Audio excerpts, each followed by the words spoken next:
माह रमज़ान मुबारक महीना हमारा शुरू होने वाला है, तो हम उसकी तैयारी कर रहे हैं और उसी बीच हमने सोचा है कि आपको मैं ये रेसिपी बता देती हूँ।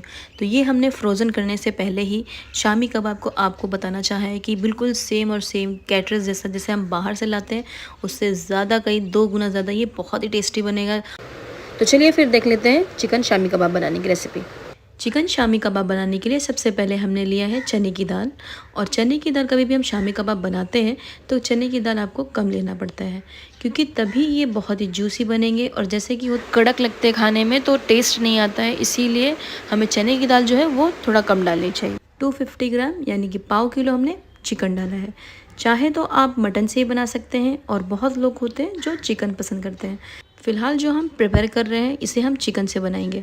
तो हमने चिकन डाल दिया है, उसके बाद हमने डाल दिया है एक जगह पूरा लहसुन का छिलकर कलियाँ डाल दें, और अदरक को 1 इंच का टुकड़ा डाल देना है, खड़ा ही डालना है।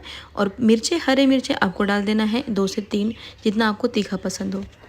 मैंने डाला है 3 से 4 हरे मिर्चें, 2 खड़े मिर्चें लाल डाल देना है, इससे बहुत अच्छा टेस्ट आता है शामी कबाब में।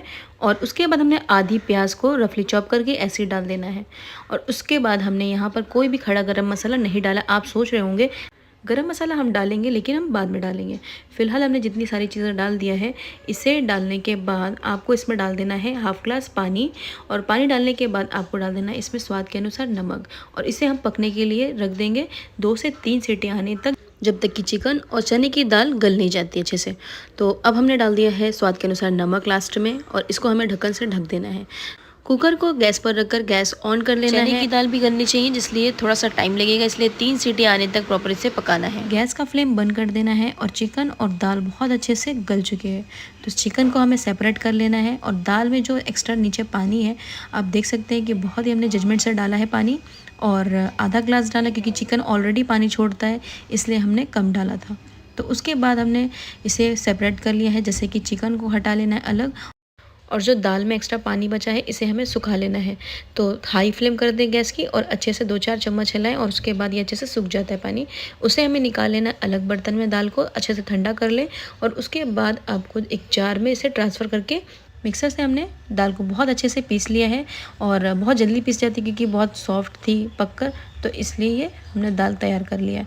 और उसके बाद इसमें हमें डाल देना है बाउल में। तो इसमें मैंने डाल दिया, और चिकन को आपको शेड करना है। तो जल्दी अगर आपके पास टाइम नहीं है तो आप एक चीज़ ये कर सकते हो कि इसे मिक्सर जार में डालें और एक बार घुमा लें बस। दूसरे ऑप्शन में आप चॉपर में भी इसे शेड कर सकते हैं। और उसके बाद हमने डाल दिया है मैगी क्यूब्स डाला है चिकन का, और इसमें एक नींबू का रस डाल देना है पूरा निचोड़ कर। और उसके बाद एक अंडा डाल दें इसमें, और सूखे पाउडर मसाले डाल देना है साथ में।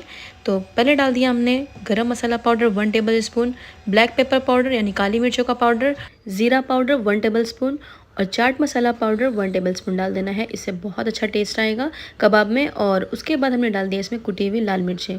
तो कुटी हुई लाल मिर्चें आपको थोड़ा सा डालना है, इससे कबाब में बहुत अच्छा टेस्ट आता है। एक बार ज़रूर इसे ट्राई कीजिएगा। तो अब हमने डाल दिया है 1 कप बारीक कटी हुई हरी धनिया पत्ती, और पुदीने के पत्ते हैं तो डाल सकते हैं, ऑप्शन में भी है। अगर है घर पर तो आप डाल सकते हैं, कभी बाई चांस नहीं भी है तो इतना ज़रूरी नहीं है कि इसमें डालें ही, और होगा तो ज़रूर डाल लीजिए। और एक प्याज को आपको बारीक चॉप करके डालना है, जैसे कि हम भुर्जी बनाते हैं अंडे की, तो वैसे ही उसमें हम इस्तेमाल करते हैं बारीक कट किया हुआ प्याज, वैसे ही आपको कट करके इसमें डाल देना है। हरी मिर्च भी हमने एक डाला है, और आप अपने तीखे के हिसाब से डाल सकते हैं चीज़ें। तो हमने डाला है 1 हरी मिर्च है, और इसको बारीक कट करके डाल दीजिए। और साथ में ही हमने डाल दिया इसमें 1 टेबल स्पून रिफाइंड ऑयल। और उसके बाद अच्छे से सारी चीज़ों को मिक्स करना है। और जब अच्छे से मिक्स हो जाती सारी चीज़ें, अच्छा से मिक्सचर तैयार हो जाता है कबाब का, तो आप अपने हिसाब से इसका शेप और साइज़ रख सकते हैं। तो हमने मीडियम साइज़ में इसे बनाकर प्रिपेयर किया है। तो सारे कबाब को आप इसे बनाकर 1-2 महीने के लिए आप स्टोर कर सकते हैं, जिप लॉक बैग में डालकर इसे डिफ्रीज़ कर दें। तो अब इसके ऊपर जो कोटिंग लगेगी, जैसे कि हमने अंडा 2 लिया है, तो सबसे पहले हमने एक बाउल ले लिया है और उसमें अंडे तोड़कर डाल देना है। और उसके बाद हमने डाल दिया इसमें 1 टेबल स्पून के करीब cornflour, black pepper powder half table spoon, और नमक स्वाद के अनुसार डाल देना है। बस इतनी तीनों चीज़ें डालने के बाद चम्मच, छुरी, कोई भी चीज़ से आप इसको अच्छे से बीट कर सकते हैं। तो हमने बैटर अच्छे से तैयार कर लिया है ये कोटिंग वाला। और उसके बाद कबाब लेना है, एक एक करके इसमें डिप करना है। अलट पलट कर अच्छे से डिप कर लें, और अच्छी जब ये कोटिंग पूरी हो जाती है तो अब इसे हमें फ्राई करने के लिए गरम गरम तेल में से डालते जाना है। तो इसको हमें फ्राई करने के लिए डीप फ्राई करना होता है। बहुत ज़्यादा ऑयल में मैं डीप फ्राई नहीं करूँगी, मैंने इसीलिए तवा लिया है। तो सबसे पहले हमने गैस ऑन कर लिया है और तवा रख दिया है। अच्छा गर्म होने के बाद इसमें हमने डाल दिया 3 से 4 चम्मच रिफाइंड ऑयल बड़े, और उसके बाद अच्छा जब तेल गर्म हो जाता है तभी हमें अंडे के बैटर में इसे डिप करके कबाब को आपको इसमें डालते जाना है गरम गरम तेल में। तो हमने जितना स्पेस है उस हिसाब से हमने 2 से 3 डाला है अभी। और उसके बाद जब अच्छे से ये एक साइड पर लाल लाल हो जाता है, अच्छा फ्राई हो जाता है, फिर हमें पलटना है। तो ऐसे तो हम पलट नहीं सकते हैं, अगर हम पलटेंगे तो जैसे कि चम्मच से तो बहुत ज़्यादा तेल उड़ कर आएगा हमारे ऊपर। तो सबसे आसान हो जाता है कि आप छुरी ले लें और उससे आप उसे आराम से पलट सकते हैं। कढ़ाई में अगर आप इसे फ्राई करना चाहेंगे तो तभी आपको छन्नी से, जो छन्नी वाला आता है चम्मच, उससे आपको पलटना है।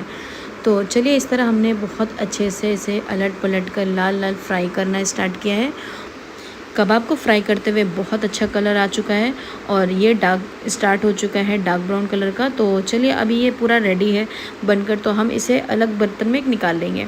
तो सूखे ही आपको एक प्लेट लेना है और उसमें आप इसको टिश्यू पेपर हो या ऐसे भी आप इसको निकाल सकते हो। देख सकते हैं आप कितना ज़बरदस्त और बहुत ही ज़्यादा ये यम्मी दिख रहा है। और इस तरीके से आपको रमज़ान में बहुत आसान हो जाएगा, बहुत इजी बनता है, ये फटाफट बन जाते हैं कबाब। तो आपको ज़्यादा काम भी नहीं है, तामझाम कुछ नहीं है, फटाफट ये कबाब बनेंगे जितने उतने ही ज़्यादा ये टेस्टी भी हैं। तो चलिए हमने सारे कबाब इस तरह से फ्राई कर लिया है, दूसरे बैच के भी दिख रहे हैं ना, बिल्कुल सेम और सेम मार्केट जैसे कबाब। और घर पर हम आसानी से कैसे बना सकते हैं ये मैंने आपको रेसिपी बता ही दिया है। तो चलिए इसे हम थोड़ा ट्राई करके भी देख लेते हैं कि कैसे बने हैं। तो हमने एक कबाब लिया है और आप इसको देख सकते हैं बिल्कुल सेम मार्केट जैसा है, और ना ही ये बाद में आपको ये सॉफ्ट हो जाएगा। हमने कॉर्नफ्लोर का इस्तेमाल इसलिए किया है ताकि ये क्रिस्पी रहे। तो बाहर से क्रिस्पी और अंदर से सॉफ्ट और जूसी भी कबाब। तो चलिए रेसिपी अगर आपको मेरी पसंद आई होगी तो लाइक ज़रूर कीजिए, चैनल को ज़रूर सब्सक्राइब कीजिए, बेल आइकन आपको ज़रूर प्रेस करना है ताकि आपको आने वाली मेरी हर एक वीडियोस आप तक पहुंचती रहेगी। तो मिलते हैं इसी तरह मज़ेदार सी और बहुत ही ज़्यादा टेस्टी है, मेरी इस रेसिपी को ज़रूर ट्राई कीजिएगा। तो मिलते हैं नेक्स्ट वीडियो में, तब तक के लिए बाय बाय, अपना ख्याल रखिए। सबसे ज़्यादा हम फ़ायदा तब उठा सकते हैं अपनी फ्रिज का और ऐसे फ्रोज़न किए हुए आइटम्स का कि हम अपनी इबादत ज़्यादा से ज़्यादा कर सकें, ना कि सारा दिन किचन में ही हमारा वक्त गुजर जाए, तो हमें ये मौका नहीं मिल पाएगा। तो इसलिए आपको ये ऐसे बना कर रख लेना है। तो चलिए मिलते हैं इसी तरह की मज़ेदार सी और बहुत ही ज़्यादा टेस्टी अगली रेसिपी के साथ।